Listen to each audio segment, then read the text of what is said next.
Oke, bismillahirrahmanirrahim. Assalamualaikum warahmatullahi wabarakatuh. Kembali lagi di channel saya Jawa Akhir 90. Jadi pada kesempatan kali ini alhamdulillah saya masih diberikan umur panjang dan masih bisa berbagi pengalaman saya, yaitu tentang pemupukan dasar cabai sayur ataupun cabai besar guys, seluas 1 hektar. Jadi jangan kemana guys, tetap simak video saya sampai habis. Check it out.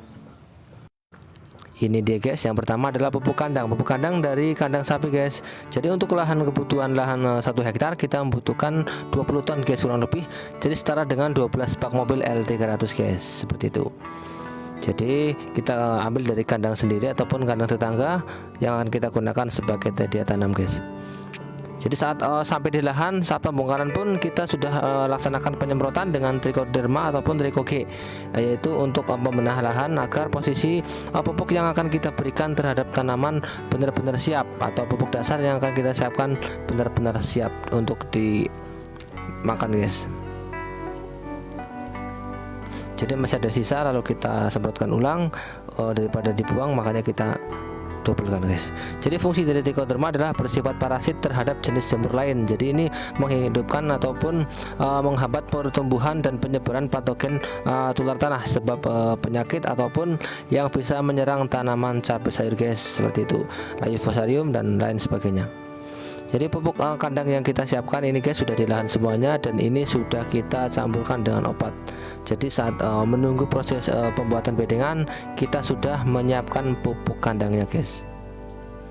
Jadi pupuk kandang ini sangat bagus untuk pupuk dasar karena mengandung banyak unsur hara makro dan mikro. Untuk pupuk kandang padat banyak mengandung unsur hara makro seperti fosfor, nitrogen dan kalium guys, dan lain sebagainya seperti itu.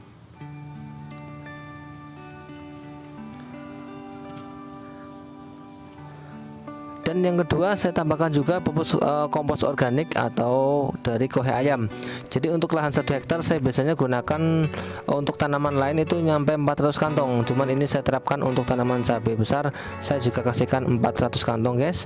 Jadi sengaja untuk dosis pemupukan dasar untuk pupuk organik ataupun pupuk kandangnya sengaja saya perbanyak dan saya kurangi untuk pupuk tokonya guys, karena lokasi yang kita tanamkan lokasi daerah sawah dan tanahnya udah benar-benar subur guys. Berikut manfaat kohe ayam guys, pupuk ataupun kandungannya.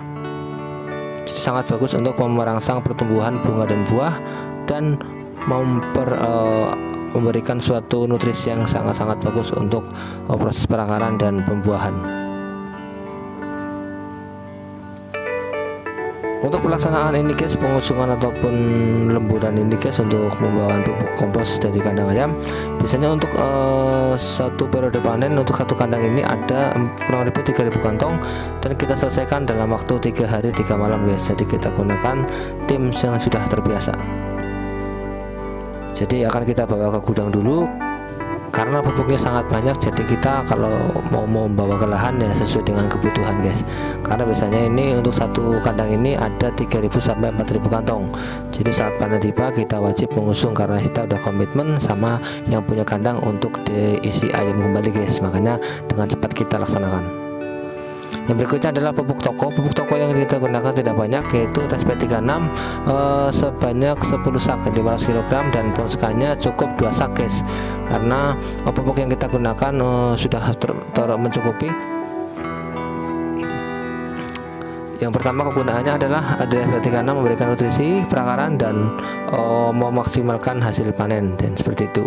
Yang berikutnya adalah pupuk Ponska guys. Jadi pupuk Ponska ini terdapat kandungan nitrogen, fosfat dan kalium guys. Jadi sangat bagus untuk memacu pertumbuhan tanaman. Jadi agar tanaman kita tetap hijau dan sehat subur guys.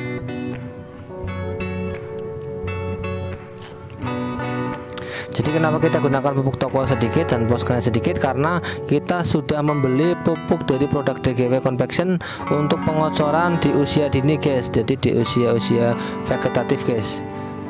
Jadi untuk pupuk tokonya nggak terlalu banyak karena kita akan susulkan dengan pupuk kocor cair yang kita gunakan pupuk toko, yaitu NPK Convection untuk pupuk daunnya ataupun pertumbuhannya guys. Jadi ini hanya sebagai pupuk dasar, tidak terlalu ini guys, nggak terpengaruh. Yang penting kita besok melaksanakan pengocoran di usia vegetatif guys, seperti itu. Jadi kita gunakan pengocoran seminggu sekali agar kebutuhan tanaman tercukupi guys. Jadi yang berikutnya adalah kapur dolomit guys ya. Jadi untuk lahan 1 hektar saya gunakan 20 sak guys, ataupun 600 kg, karena satu sak ini bobotnya kurang lebih ada 30 kg. Jadi fungsi dari kapur dolomit yaitu bisa dilihat meningkatkan pH tanah, menetralkan racun ataupun keasalan tanah, dan memperbaiki unsur tanah guys, seperti itu. Karena di dalamnya ini ada kandungan kalsium dan magnesiumnya guys, sangat bagus untuk keperluan atau kebutuhan tanaman guys. Jadi ini bisa dilihat warnanya semu-semu putih agak kecoklatan guys. Jadi kita taburkan ke dalam bedengan. Jadi saat kita olah lahan guys. Yang berikutnya adalah pupuk pembenah tanah guys, atau penyempurna. Jadi yang pertama molase 1 liter kita butuhkan 10 botol, dan M4 pertanian 6 botol, dan Tricoge 500 kg sebanyak 10 bungkus. Jadi ini adalah pupuk pengurai tanaman ataupun yang akan menghidupkan bakteri baik ataupun jamur baik yang akan membunuh jamur jahat, yaitu untuk pencegahan layu fusarium dan busuk batang.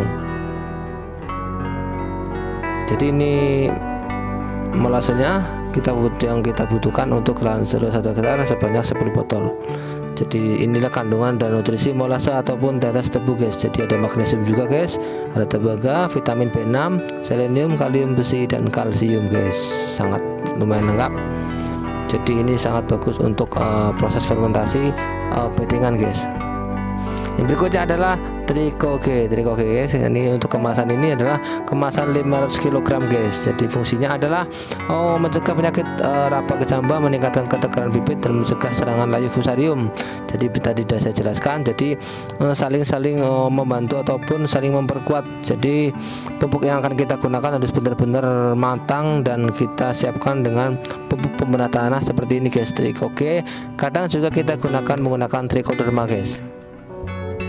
Jadi kita agar terbebas dari penyakit dan suatu penyakit yang akan menyerang seperti layu fusarium dan sebagainya guys.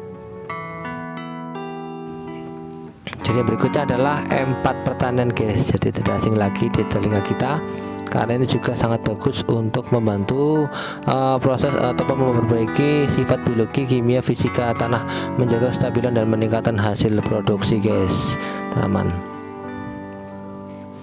Jadi kita campurkan bersama dengan molase dan Tricoge guys, dengan trim yang akan kita siapkan di lahan. Jadi setelah proses semuanya selesai, lalu kita bawa ke lahan dan akan kita siapkan pembedengan, lalu kita melaksanakan pembenah tanah ataupun persiapan untuk tanam cabai sayur guys. Jadi demikian yang bisa saya sampaikan, semoga bermanfaat. Assalamualaikum warahmatullahi wabarakatuh.